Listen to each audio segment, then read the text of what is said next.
కళ్యాణదుర్గం నియోజకవర్గ సమన్వయకర్త తలారి రంగయ్య గారి ఆధ్వర్యంలో జరిగిన వైఎస్ఆర్సీపీ అన్నదాత పోరు భారీ ర్యాలీ పెద్ద ఎత్తున రైతులు, నాయకులు, కార్యకర్తలు హాజరై ప్రభుత్వంపై నినాదాలు చేస్తూ యూరియా కొరత, జిల్లాలో రైతులు ఎదుర్కొంటున్న సమస్యలను తక్షణం పరిష్కరించాలని డిమాండ్ చేస్తూ కళ్యాణదుర్గంలోని వాల్మీకి సర్కిల్ వద్ద నుంచి ర్యాలీ కార్యక్రమం ప్రారంభమై టీ సర్కిల్ మీదుగా ఆర్డీఓ కార్యాలయం చేరుకుని ఆర్డీఓ గారికి వినతి పత్రం అందజేయడం జరిగింది.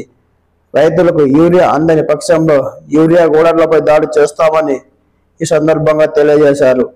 పెద్ద స్థాయిలో ఉన్న వారికి యూరియా సరఫరా అందుతుందని, పేద ప్రజలకు యూరియా అందడం లేదని వైసీపీ సమన్వయకర్త తలారి రంగయ్య వ్యాఖ్యానించారు.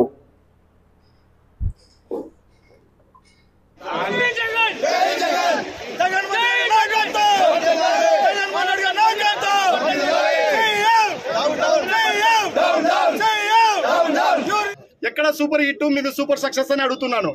ఎక్కడైనా కానీ కూడా మద్యం వరదలాగా పారుతుంది. బెల్ట్ షాప్ లేని గ్రామం ఏదైనా ఆంధ్రప్రదేశ్ లో ఉందా అని నేను అడుగుతున్నా. ఎవరైనా ఒక్క ఎమ్మెల్యే రేపు చెప్పగలుగుతారా నా దగ్గర బెల్ట్ షాప్ లేదు అని?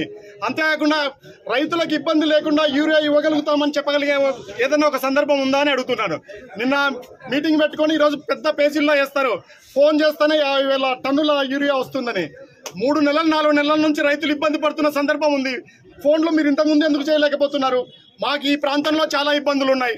జీడిపల్లికి సంబంధించి R&R ప్యాకేజీ రాలేదు, ఆ మొత్తం బెలుగుప్ప ఉరుకొండ నియోజకవర్గంలో. అంతేకాకుండా ఇక్కడ నుంచి నేను మొన్న చెప్పినట్లుగా కుప్పం వరకు నీళ్లు తీసుకెళ్లారు. మేము బెలుగుప్ప మండలంలో కూడా నీళ్లు ఇవ్వకుండా మీరు కుప్పం వరకు లైనింగ్ ద్వారా తీసుకెళ్లారు. మాకు రీఛార్జ్ కూడా కాకుండా చూశారు. దానికి కాంపెన్సేట్ గా మా ప్రాంతానికి 114 చెరువులకు ఎప్పుడు నీళ్లు ఇస్తారు? లేదా రాయదుర్గం నియోజకవర్గంలో ఉన్న ఉంతకల్లులో ఎప్పుడు రిజర్వాయర్ మీరు ఎన్నికల మేనిఫెస్టో ద్వారా చెప్పారు, అది ఎప్పుడు చేస్తారని అడుగుతున్నా. రేపు బీటీపీకి 114 చెరువులు బీటీపీదే, 114 చెరువులు బీటీపీదే. R&Rది ఇవ్వలేదు. అక్కడ సింగనమలలో కూడా రైతులకు ఇప్పటికి కూడా అది కూడా ఇవ్వని పరిస్థితి ఉంది. చాగల్లు రిజర్వాయర్ కింద రైతాంగం చాలా ఇబ్బందుల్లో ఉన్నారు. ముఖ్యంగా యూరియా ఎంత దారుణంగా ఉందంటే పరిస్థితి చాలా ఇబ్బంది ఉంది. కేవలం తెలుగుదేశం వాళ్ళకు కూడా దొరుకుతుందని నేను అనుకోవట్లేదు. ఇందాక అన్న వస్తుంటే అక్కడ పచ్చకండువాలు వేసుకుని, ఆ పసుపచ్చ కండువాలు వేసుకుని యూరియా ఎత్తుకపోతున్నారట. ఏం జరుగుతుందో చూడండి. అందువల్ల రేపు ఈ ప్రాంతం నుంచి తీసుకుపోయే ప్రతి వాళ్ళకు కూడా ఈ ప్రాంతానికి నీళ్ళు ఎప్పుడు ఇస్తారనేది మీరు అడగండి. యూరియా ఎప్పుడు వస్తుంది అనేది అడగండి. పంటలకు గిట్టుబాటు ధరలు ఎప్పుడు వస్తాయో చూసుకోండి. అలాగే మీ గ్రామాల్లో బెల్ట్ షాపుల్లో పెట్టి వాళ్ళు ఎలా మందు ద్వారా డబ్బులు ఎట్లా దోచుకుంటున్నారో కూడా మీరు గుర్తు చేసుకోమని తెలియజేస్తున్నాను. మొత్తం రాష్ట్ర ప్రభుత్వం అంతా వస్తుంది కాబట్టి, అందరు ఎమ్మెల్యేలు, మంత్రులు వస్తున్నారు కాబట్టి ఈ ప్రాంతం నుంచి ఆర్డీటీ మూతపడే స్థితిలో ఉంది. దాన్ని ఎప్పుడు తీసుకొస్తారని కూడా నేను అడుగుతున్నాను. దాన్ని రెన్యువల్ ఒక పేపర్ తీసుకురాలేకపోయారు. ఈ ప్రాంతంలో మీకు ప్రభుత్వానికి వేసిన ఓటు శాపంగా మారిందని తెలియజేస్తున్నారు. మీకు ఓట్లు వేశారు, ప్రజలు ఇబ్బంది పడుతున్నారు, రైతులు ఇబ్బంది పడుతున్నారు, మహిళలు ఇబ్బంది పడుతూ ఉన్నారు, అలాగే యువకులు ఇబ్బంది పడుతూ ఉన్నారు. మీరు ఇవన్నీ కూడా దృష్టిలో పెట్టుకొని ఇవాళకి కూడా మీరు ఎక్కడ ఒక బోరేసి మంచినీళ్ళు ఇచ్చిన సందర్భం లేదు, ఒక రోడ్డు మీద మమ్మల్ని నడిపించిన సందర్భం లేదు, ఒక లైట్ వేసిన సందర్భం లేదు. 1 సంవత్సరం రోజులు అయిపోయింది. సూపర్ హిట్ అని చెప్తున్నారు.